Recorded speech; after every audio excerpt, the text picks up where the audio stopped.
Good. Well, Kwanko, friends, the last session of a longish day.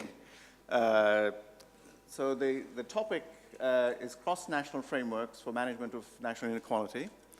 The structure of the logic of the conference, of the seminar, is that we start with global trends, then we move to Malaysian trends, and then we move to Malaysian policy, and then we move back to global policy. And really what I want to talk about is not so much global policy, but global institutions and global frameworks within which national inequality policy has to be instituted and managed and executed. And does the global framework help national policymakers, or does it hinder national policymakers? That's a sort of broad idea here. So that's the outline of my talk. It's I want to talk about managing national inequality. What are the global constraints for managing national inequality? And we've touched on many of those in our discussion so far. Then I want to talk about institutional vacuums in the global arena. And I want to use a particular example of an institution that I was associated with, namely the World Bank, to see whether an institution like that, a global institution, in what sense is it fit for purpose for these sorts of tasks. And then I want to talk about inequality specifics and then conclude. I won't go through all the slides, but maybe some of them. So the question we could pose is, are we living in an age of rising inequality? If by this we mean, is inequality rising everywhere? The answer is clearly no, because there are many countries where it is going down, although of course in big countries it's going up. But rather I think the sense in which we're living in an age of rising inequality is twofold. Firstly, that there are certain forces of technology and trade and globalization which are displacing basic labor in favor of skilled labor and capital. There are these underlying forces which are driving market inequality. And the second sense in which I think we may be living in an age of rising inequality is that policy responses to these underlying forces are now much more constrained than they were in an earlier era. So on the one hand, forces are making for greater inequality. On the other hand, policy responses are more constrained. That perhaps is the sense in which we're living in an age of rising inequality. Now, we've discussed the technological forces and so on, and they've been discussed in the literature, but I think the global constraints are less thoroughly discussed, and that's really the object of this session. So let me just start by playing out these distributional consequences of the technological forces, just as a thought exercise. The rising demand of capital, for capital relative to labor, increases the return to capital and increases the share of capital in national income. Now, Malaysia has bucked that trend, as we saw.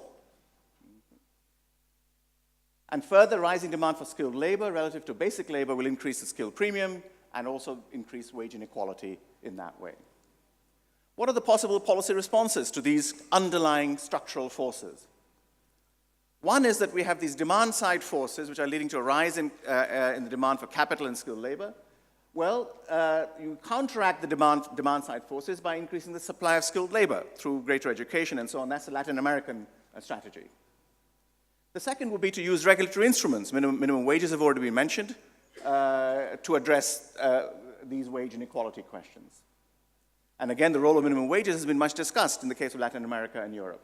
The third would be that you deploy tax and transfer instruments, and again, we've discussed that also in these sessions.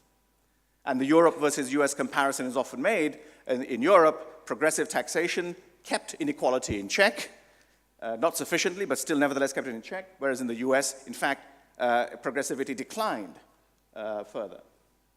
And then a final thing might be that we think, why not directly address the labor-saving nature of technical change by incentivizing R&D on labor-using technical methods? So here are some of the responses, possible policy responses that are discussed in the literature. But the point is these policy responses, of course, and as Andrew said, we need a social compact and so on and so forth, but these responses are not just available freely, so to speak, to governments. They're constrained by the openness of the economy to capital and labor flows, and so on. And here are 5 such constraints that we might think about. We've already talked about this a lot. mobility of capital constrains capital taxation, which is a major source of revenue, to do all those things about building up education and so on and so forth. And to the extent that there's this race to the bottom, obviously it's going to be a problem for national policy. Mobility of skilled labor also faces a similar issue. I think this is less well discussed.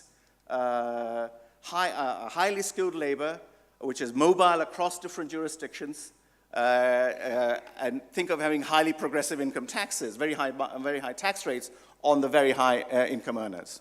Similar sets of questions, the same as corporate taxation. Now here's another one, which is the mobility of low-income unskilled labor, and Malaysia is no stranger to that, also imposes certain types of issues for national management of inequality. So, for example, if you have a generous benefit system to address the distributional question, what if that then attracts inward migration? That is a particular type of constraint which policymakers, and if we don't take that into account, we will clearly undercount the cost of a particular policy. So there's another issue of how the international situation can constrain domestic policy responses. Now again, regulation and labor standards are another way. This is a fourth way in which you can address these distributional concerns.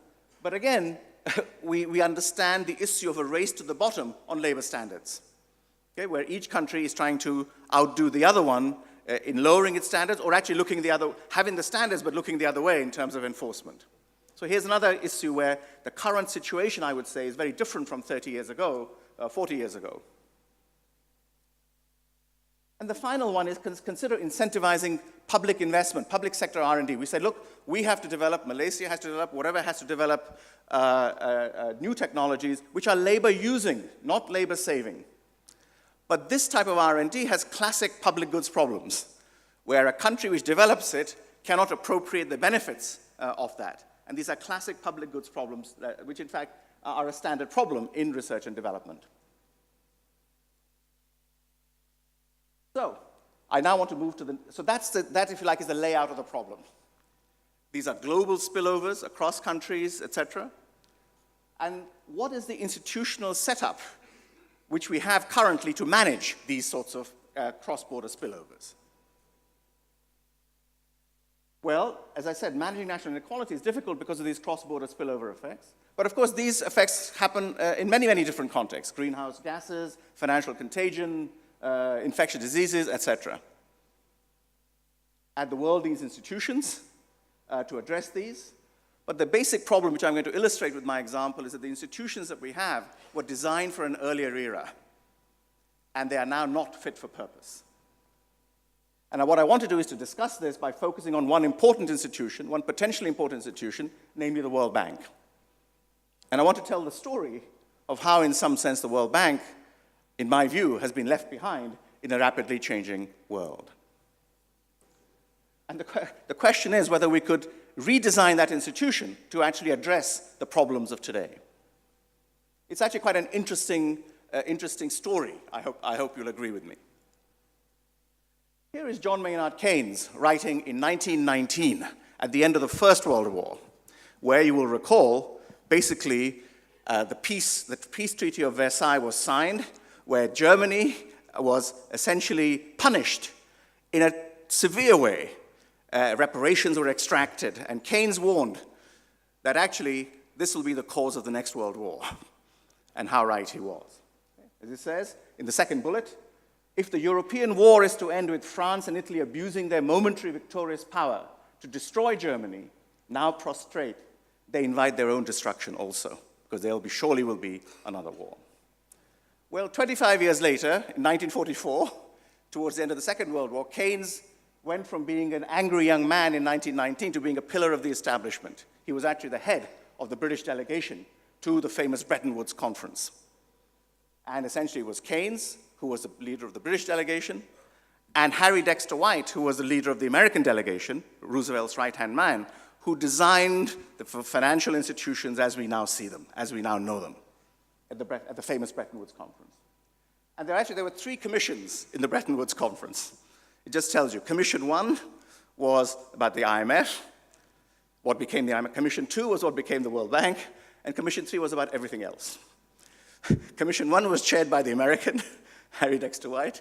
Commission 2 was chaired by the second most powerful, the British guy, Keynes. And Commission 3 was chaired by somebody whose name we don't even know. It was actually the head of the Chilean delegation or something like that. And here is Keynes' opening remarks as chair of that commission, which basically tells you what it is that he set out to do. He said that the World Bank, this new bank that they were creating, will be authorized to make loans to the countries of the world which have suffered from the devastation of war. In fact, loan 001 of the World Bank was to France. Okay? The very first loan, 1948, was to France. And here is the particular instrument that they designed for this recovery. The proposal is that all the member countries should share the risk in proportions which correspond to their capacity. And the guarantees will be joint and several. So it's a sovereign loan instrument which is guaranteed jointly and severally by the nations of the world who form the World Bank. Okay? It's an absolutely brilliant construction, an intermediation device, a financial intermediation device. And as he says in the second bullet, he says, I fancy that the underlying conception of a joint and several guarantee of all the member countries throughout the world, by virtue of which they share the risks of the project, etc., thus separating the carrying the risk from the provision of funds, may be the contribution of fundamental value and importance. This was what the World Bank was about. This was their design. And of course, this design was brilliantly successful. Okay? It helped the recovery of Europe, helped the recovery of Japan, etc., through country-specific loans. Okay? So infrastructure had been bombed out in this country. There was a gap between funding sources and the need, and this intermediation device was exactly what was needed. And of course we know, and there were many other devices, of course, but this was the key thing. And as the model became, and the model was of course hugely successful, and the third bullet, ultimately, after a period of 25, 30 years or so, it was then replicated. The exact same model was then the Asian Development Bank, the Inter-American Development Bank, which is Latin America, the African Development Bank, and so on. It's exactly the same instrument, the sovereign loan instrument, jointly and severally guaranteed, etc. Okay. The model was so successful that it was replicated all around the world. And actually, the model is so successful that the AIIB instruments are exactly that. The NDB instruments are exactly that, and so on. They're all of them country-specific investments to address country-specific problems. That is the design of 1944. But the point is that the original conception, the use of the funds, is for country-level investment. And that was a problem of the time. It was infrastructure in country X had been bombed out. Okay? No mention in all of this discussion of cross-border issues of the type that we talk about all the time. No mention about climate change, obviously. No mention about financial contagion, etc. In other words, basically no mention of global public goods at all. Because that was not the issue of the time. That was not, at least they didn't. That's not how they thought of it. But these are the issues of our time. And despite all the ramping up of rhetoric from all multilateral development agencies that we're going to do global public goods, etc., the overwhelming focus and the basic model is still country-specific investment, country-specific lending, sovereign loans to a country. So the question is, could the World Bank or other development banks actually step into this gap? We saw what the gaps were. There are all these cross-border issues. If you try to raise corporate taxation here, then that country will, if you try to raise it here, then that country will take your business away from you. So there's a race to the bottom. There's this, there's that. We talked about all those with the five cross-border issues. Could an institution like the World Bank, I hope you agree with me that we need an institution or some institutions to address this. The question is, could the current existing institutions be redesigned, be refitted for this purpose? And there's one fundamental question, which is, what is the suitability of these banks' signature instrument the sovereign loan to a specific country for financing these multi-country issues.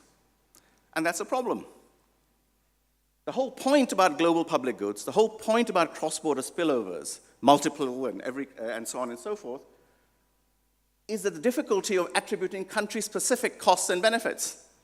To say that the thing about a loan is you have to specify who it's going to and who's going to repay. It has to be very clearly specified. Okay? Who's the responsible person and who suffers if the repayment is not. But if there are 6 countries involved in this thing, okay, and the benefits of this and that, it's difficult to allocate this thing. How are you going to actually design an instrument? How are you going to use the current instruments to address this problem?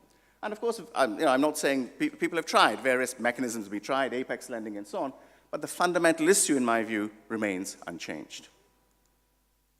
So I would say that the core financial instrument that's needed for cross-border, for global public goods, is not a loan instrument, but a grant instrument. Okay? Because with a grant instrument, you don't have to specify that you repay me. I give you the loan, and you repay me. It's a grant instrument. Okay? That's the particular. And this is actually recognized in the recent Center for Global Development report, which proposes a new grant financing window for the World Bank of $10 billion annually. But there's a trade-off. If you use resources in this manner, then you can't use them for country-specific lending, for education, for health, etc. And that's a decision that the international community will have to make. If we have a total amount available for this thing, are we going to say to the World Bank, you can have $100 billion for the global public goods, but that means you have $100 billion less, for, let's say, for concessional lending to Africa, for country-specific lending. So the international community has to in some sense, has to decide which is the more important of these two. At the margin, would you go for this, or would you go for that? And Ray Offenheiser, actually of Oxfam, comes down on the side not of the public goods, but of country-specific thing. He says we should focus on poverty reduction in Ghana, in Chad, in Niger, in African countries, rather than use that money for these global public goods type issues. It's a real trade-off. It's a real problem that we face. And the final issue that I put to you, as the World Bank is a purveyor of global public goods, is the governance structure of the World Bank. The governance structure of the World Bank reflects the realities of 1944, not of 2019, 75 years later. For this, a major change in the voting structure of the World Bank is going to be needed, and this is unlikely to happen with the veto power of the largest shareholder. You're in a very strange catch-22 situation, okay, where the largest shareholder, the US, has veto power because it's written into the articles of the World Bank that with whatever it is, 18%, you can have a veto. And the US's share is above that. Okay. The US is not willing to go for a capital increase, but it's not willing for anyone else to put in capital either, because that will dilute its voting power below the veto level. But of course, it has the veto power now to say you will not get, it has the veto power to say we will not get the share below, our share below the level which will lose our veto power. So we're in this very peculiar catch-22 where the World Bank is caught in a low capital trap.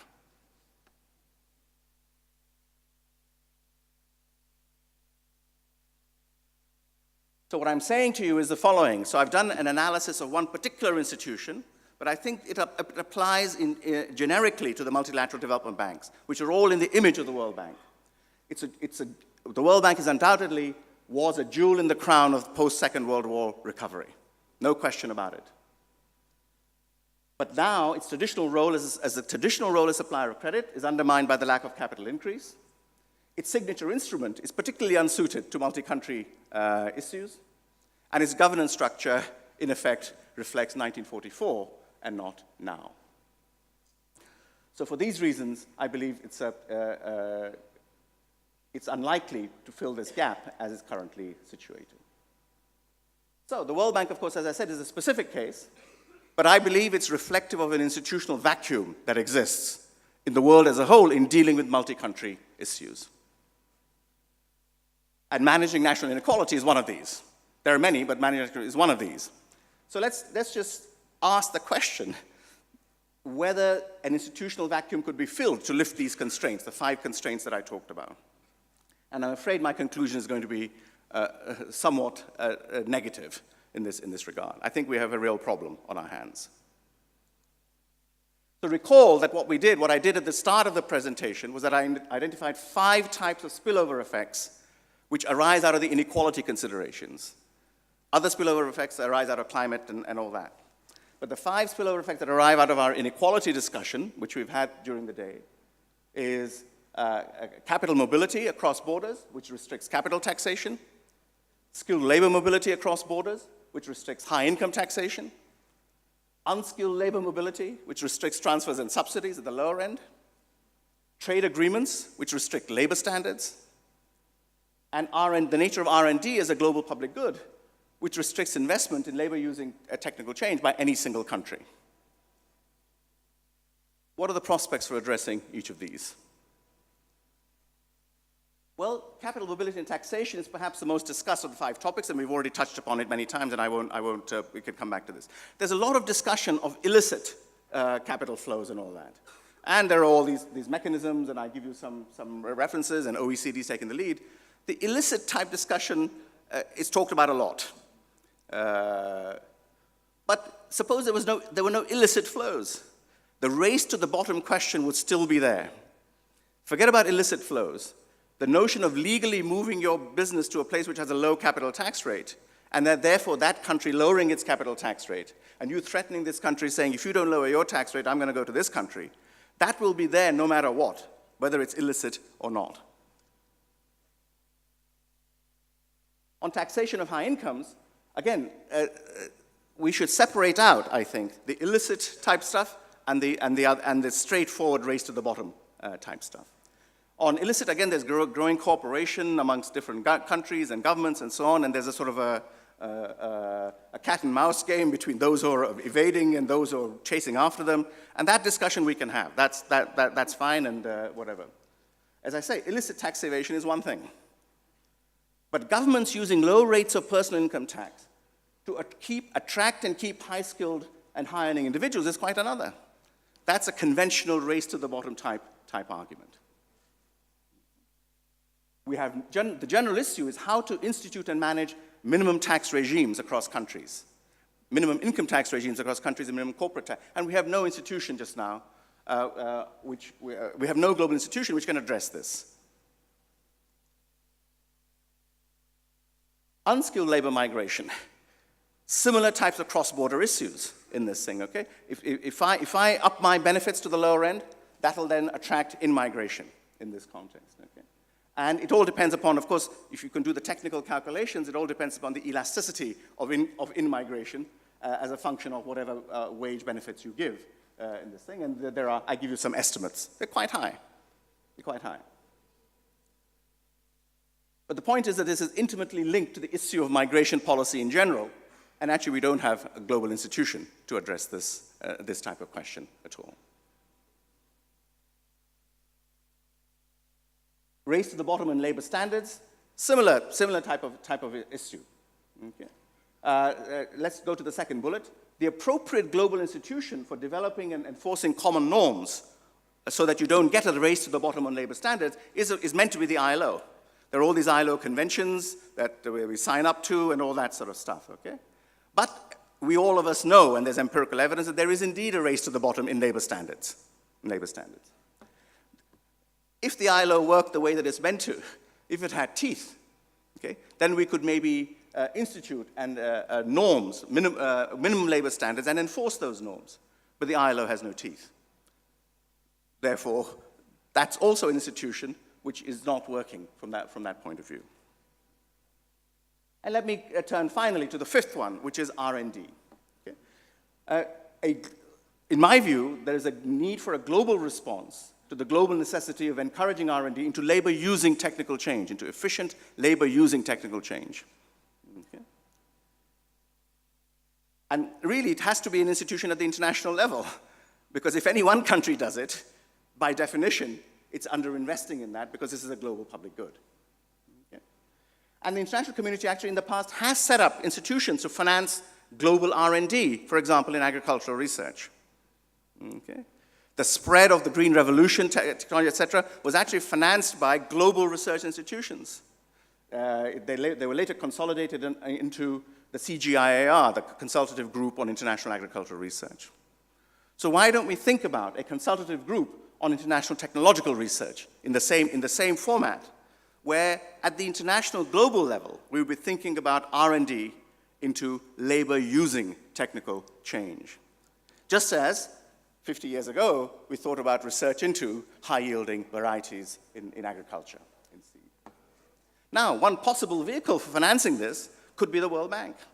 And indeed, the World Bank historically was part of the CGIAR. Quite an important part, had a convening role, getting all these people together and so on. But here again, as I said, we face the difficulties of the World Bank's financing instrument and its governance structure. So let me conclude, and I'm afraid it's perhaps a somewhat depressing conclusion. But that is life. That is what the world is like. Point one, we live in an age of rising inequality. 2, policy responses are needed to address these underlying forces. 3, but national level policies, which we have discussed globally, which we discussed in all the 3 sessions, these national level policies face global constraints because of a range of cross-border spillover effects. What is needed, therefore, the next step in the logic has to be, what is needed, therefore, are global responses from global institutions to address these cross-border flows. But we have a vacuum in terms of the ability of existing institutions and the lack of political willingness to create new institutions. I talked about the veto power in the World Bank and so on, okay, to address these global constraints. So I'm afraid my conclusion, unfortunately, is that national attempts to manage inequality will continue to be severely constrained by the weaknesses and gaps in cross-national frameworks of inequality management. Thank you.